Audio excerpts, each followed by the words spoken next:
Le livre du ciel, tome 20, 29 novembre 1926. Comment la suprême volonté qui est reine agit en servante de la volonté humaine parce que les créatures ne la laissent pas régner. Mon abandon habituel dans l'adorable volonté continuait, et toute la création se rendait présente avec la suprême volonté qui coulait, dominante et triomphante, comme lumière et comme vie première dans les grandes comme dans les petites choses. Quel enchantement, quel ordre, quelle rare beauté, quelle harmonie en elles, car une est la volonté qui les domine, et coulant en elles les relie de telle sorte que l'une ne peut être sans l'autre. Et mon doux Jésus, interrompant mon admiration, me dit : Ma fille, ma volonté est restée telle une vie opérante en chaque chose créée, afin de pouvoir dominer librement et avec plein triomphe. Ainsi ma volonté a la vie opérante de la lumière et de la chaleur dans le soleil, la vie opérante de son immensité et de la multiplicité de ses œuvres dans le ciel, la vie opérante de sa puissance et de sa justice dans la mer. En fait, ma volonté n'est pas comme la volonté des créatures, qui, même si elles le veulent, comme elles n'ont pas de mains, ne peuvent travailler. N'ayant pas de pieds, ne peuvent marcher. Muettes ou aveugles, ne peuvent ni parler ni voir. Ma volonté, par contre, accomplit tous les actes en un seul. Alors qu'elle opère, elle marche. Ayant tous les yeux pour voir, elle a en même temps la voix pour parler avec une éloquence sans égale. Elle parle dans le tumulte du tonnerre, dans la foudre, dans le sifflement du vent, dans le tumulte des vagues de la mer, dans le petit oiseau qui chante. Elle parle partout afin que tous puissent entendre sa voix, tantôt forte, tantôt douce, tantôt rugissante. Ma volonté, combien tu es admirable! Qui peut prétendre avoir aimé les créatures comme tu les as aimées? Mon humanité, oh combien elle reste derrière toi! Je demeure éclipsée en toi et tu poursuis ton opération qui n'a ni commencement ni fin. Tu es toujours à ta place, donnant vie à toutes les choses créées pour apporter ta vie aux créatures. Oh, si toutes savaient ce qu'il fait pour elles, combien il les aime, combien son souffle vital leur apporte la vie. Oh, combien elles l'aimeraient et se rassembleraient tout autour de mon fiat éternel pour recevoir la vie qu'il veut leur donner. Mais sais-tu, ma fille, pourquoi mon vouloir suprême domine en chaque chose créée pour y accomplir sa fonction distincte? Parce que c'est lui-même qu'il veut servir, sa propre volonté, qui était de vivre et de régner dans la créature pour qui il avait créé toutes choses. Il agissait comme un roi qui, voulant se former une résidence où régner et avoir sa demeure, y aménage de nombreuses chambres. Il installe de nombreuses lumières pour combattre l'obscurité, de petites fontaines d'eau très fraîche. Pour son agrément, il y fait entendre de la musique, et sa résidence est entourée de magnifiques jardins.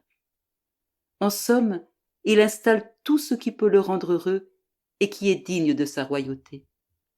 Comme il est roi, il doit avoir ses serviteurs, ses ministres, ses soldats. Mais que se passe-t-il? On lui dénie sa royauté et au lieu que ce soit le roi, ce sont les serviteurs, les ministres et les soldats qui dominent. Quelle ne serait pas la tristesse de ce roi en voyant que ses œuvres ne le servent pas, mais injustement sont au service de ses serviteurs, et qu'il est obligé de se faire serviteur de ses serviteurs, car lorsqu'un service, une œuvre, ne sert que soi-même, on ne peut pas être appelé serviteur. Or ma volonté devait se servir elle-même dans les créatures, et elle demeurait par conséquent telle une noble reine dans toutes les choses créées, afin que rien ne manquât à sa royauté de reine dans la créature. Personne ne pouvait être digne de servir dignement ma volonté, si ce n'est ma volonté elle-même. Elle n'aurait pas pu davantage s'adapter à être servie par des serviteurs, car personne n'aurait eu ces nobles et divines manières pour la servir. Écoute alors la grande tristesse de ma suprême volonté. Il est juste que toi, qui es sa fille, tu connaisses les douleurs de ta mère, de ta reine et de celle qui est ta vie. Dans la création, elle agit comme la servante des serviteurs. Elle sert la volonté humaine parce que la mienne ne règne pas dans les créatures. Comme il est dur de servir les serviteurs, et durant de longs siècles. Lorsque l'âme se retire de ma volonté pour faire la sienne, elle place ma volonté en servitude dans la création. Et sa douleur est grande quand de reine elle agit en servante sans que personne ne puisse apaiser une douleur si amère. Et si elle continue à demeurer dans la création en servante des serviteurs, c'est parce qu'elle attend ses enfants. Elle attend ce temps où ses œuvres serviront les enfants de son fiat éternel, et qui, la laissant régner et dominer sur leur âme, la laisseront servir sa propre noblesse. Oh, seuls ses enfants pourront apaiser une souffrance si longue et si amère. Ils sécheront ses pleurs de tant de siècles de servitude. Ils lui rendront les droits de sa royauté. C'est pourquoi il est si nécessaire de faire connaître ma volonté, ce qu'elle fait, ce qu'elle veut, combien elle est toute chose et contient tous les biens, et combien elle souffre continuellement de ne pas pouvoir régner. Après quoi mon esprit demeurait si pénétré par la souffrance de la suprême volonté, que toute la création se dressant devant mon esprit, je peux voir avec une immense tristesse cette noble reine, voilée en chaque chose créée, servant les créatures. Elle agissait comme servante dans le soleil, donnant aux créatures lumière et chaleur. Elle agissait comme servante dans l'eau, en s'offrant à leurs lèvres pour étancher leur soif. Elle agissait comme une servante dans la mer, leur offrant les poissons. Elle agissait comme servante dans la terre, leur donnant des fruits, des aliments de toutes sortes, des fleurs et bien d'autres choses. En somme, je pouvais la voir en toutes choses, voilée avec tristesse, car il n'était pas convenable qu'elle servît les créatures.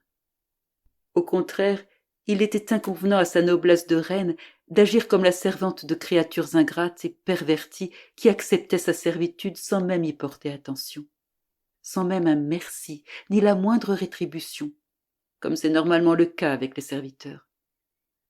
Qui peut dire ce que je comprenais de cette souffrance du fiat éternel, si longue et si intense?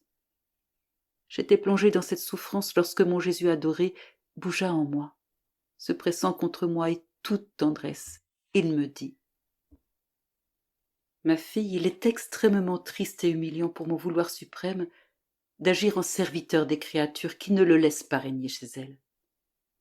Mais il se sentira encore plus glorifié et aimé chez celles qui le laisseront régner. Regarde en toi combien il est heureux de te servir. Il règne en toi lorsque tu écris. Il se sent honoré et heureux de te servir en guidant ta main afin que tu puisses mettre sur le papier les mots qui le feront connaître.